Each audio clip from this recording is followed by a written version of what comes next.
Assalamualaikum warahmatullahi wabarakatuh. Para pemirsa, pada hari Kamis tanggal 10 April 2025 ini, Zaini Mustafa sebagai penggugat telah memasukkan PK atau peninjauan kembali terhadap kasusnya yang sebelumnya telah dimenangkan oleh Pengadilan Negeri Jakarta Selatan, lalu di tingkat kasasi dia dikalahkan oleh Mahkamah Agung. Maka tadi siang Zaini kembali membuktikan bahwa dia tidak main-main gitu, dengan mengajukan, dalam istilah hukum disebut dengan PK. Acaranya sih tidak terlalu lama. Setelah mencocokkan dokumen dengan yang didaftarkan beberapa waktu sebelumnya dengan dokumen yang asli dilihatkan kepada hakim, setelah itu Zaini disumpah menurut keyakinannya sebagai seorang muslim, disumpah pakai Al-Quran, artinya bahwa gugatannya itu benar-benar sesuai dengan fakta yang dia dapatkan. Dari cerita Zaini sebelumnya, novum yang dia dapatkan itu adalah terjadinya kebohongan berjamaah yang dipimpin oleh imamnya, yaitu Yusuf Mansur. Jadi imam bohong, kata Zaini ini. Imam yang tujuannya dapatkan duit meskipun dengan cara menipu. Ini jumlah akumulatif ya, kumulatif dari gugatan jemaah masjid atau uang yang didapat oleh Yusuf Mansur di masjid kota wisata. Itu jumlahnya nggak main-main. Lebih kurang 55 miliar uang dia tilap dengan paket atau proposal Jabal Nur, proposal bisnis batu bara.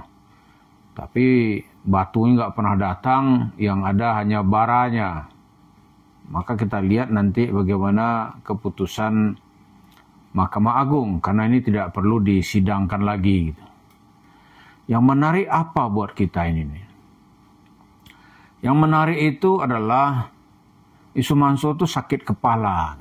Mendengar berita Zaini masih punya kesempatan mengajukan PK. Padahal menurut Yusuf Mansur dan masukan dari pengacaranya, kalau sudah dikalahkan ya sudah gitu. Lalu kenapa masalahnya muncul lagi? Nah, di sini Yusuf Mansur meradang kabarnya nih. Dia sedang bersengketa dengan pengacaranya. Nggak tahu apa dia pecat nanti, kita nggak tahu ya, karena kasus ini kan tidak disidangkan lagi secara secara offline gitu, dengan memanggil masing-masing pihak yang bersengketa, nggak begitu, tapi cukup dengan data-data dan bukti-bukti, dan para hakim merasa yakin siapa yang benar, maka dia akan memenangkan. Marahnya Yusuf Mansur ini ya asumsi atau yang sudah jamak berlaku ya. Itu selain dia bohong berjamaah, dia terus-menerus membuat pernyataan bohong. Apa pernyataan bohongnya? Misalnya dia mengatakan, wallahi ya akhi, aneh nggak melakukan apa-apa. Itu kan bohong aja. Tidak mungkin dia tidak melakukan apa-apa dengan pengacaranya. Kalau nggak melakukan apa-apa ya kenapa ribut? Lalu ribut ini bayar nggak? Ini pemerintah nih yakin benar lah ya. Nggak ada kasus yang orang pergerakannya itu tidak membayar. Ya kalaupun ada ya 1-2 lah ya. Itu pun kasus-kasus yang terdengar dipegang oleh hakim-hakim yang baik. Itu memang ya seperti cerita kita di banyak kasus itu, ada juga kasus itu dipegang oleh hakim yang bertanya kepada nuraninya, kemudian fakta-fakta itu dia yakin secara sah dan meyakinkan, maka dia vonis. Tapi Yusuf Mansur sekarang ini kasus ini muncul saja dia sudah pening dan pusing gitu. Kenapa? Ya kalau pertama itu mungkin dia sudah dia mengeluarkan duit, nggak mungkin lah ribut dengan pengacara kalau tidak soal duit. Terus memang ada gitu pengacara yang habis-habisan membela dia nggak pakai duit. Nggak ada. Ini berkacalah kita kepada dokumen atau fakta pengadilan di Jawa Timur. Bagaimana kasus yang sudah divonis itu bisa dikalahkan gitu. Ya kan? Itu kasusnya Robert Tanur, kan tahu semua kita itu. Jadi munculnya kasus kasus Yusuf Mansur ini artinya Zaini dibolehkan lagi atau celah hukumnya nampak lagi, itu membuat Yusuf Mansur mungkin nggak tidur dia itu tuh. Kasak kusuk, ya kan? Yang dia cari Yusuf Mansur itu apa? Yang dia cari itu bukan dia membayar, tapi dia tuh dimenangkan gitu loh. Kalau dia dimenangkan, maka secara image di tengah masyarakat itu dia masih baik gitu. Wah, ini ternyata karena Yusuf Mansur logika itu sama seperti logika orang koruptor gitu. Logika orang korupsi. Bagaimana logika korupsi? Orang korupsi itu begini keyakinannya, ya kalau nggak ditangkap polisi ya nggak korupsi. Korupsi itu yang ditangkap polisi. Sementara dalam undang-undang itu adalah perbuatan gitu, yang mengambil atau merugikan negara itu baik diketahui oleh aparat hukum atau tidak. Apalagi kalau kita bawa kepada definisi agama gitu. Agama itu ya yang bukan haknya diambil ya dia disebut pencuri. Nah, Yusuf Mansur dalam surat pembaca atau komentar netizen di channel kita ini kan terus dia. Ini dia itu yang komentar itu. Kalau dia memang bersalah ditangkap dong kan gitu kan.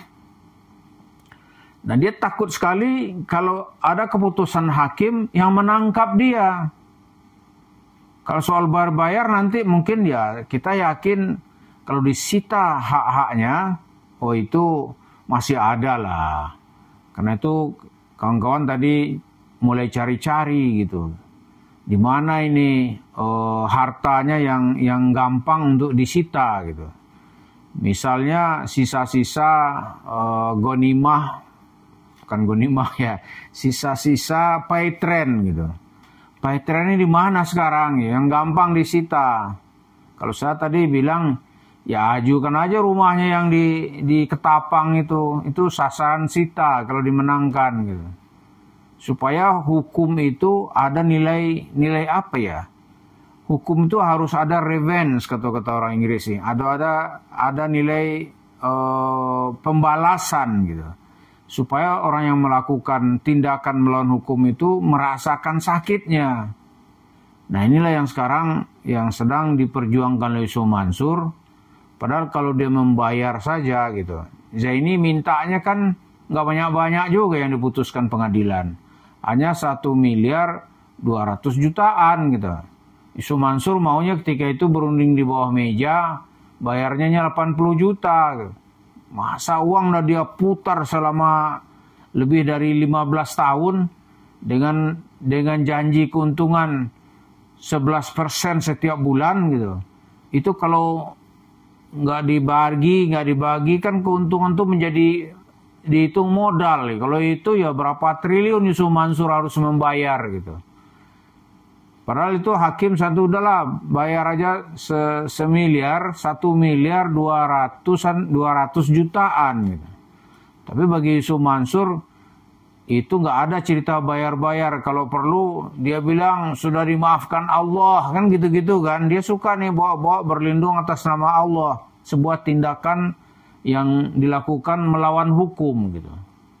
Kalau bahasa kasarnya masa ada orang mencuri pakai bismillah. Ya, ini Yusuf Mansur lah manusianya gitu. Ya kan, bawa Allah. Masa nipu tuh 250 orang jemaah masjid Kota Wisata Cibubur dengan nilai yang dirugikan itu volumenya lebih kurang 55 miliar. Sudah itu dia menghilang dan memfitnah.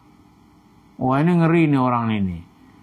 Jadi oleh ini dibuktikan ada namanya tindakan berbohong secara berjamaah.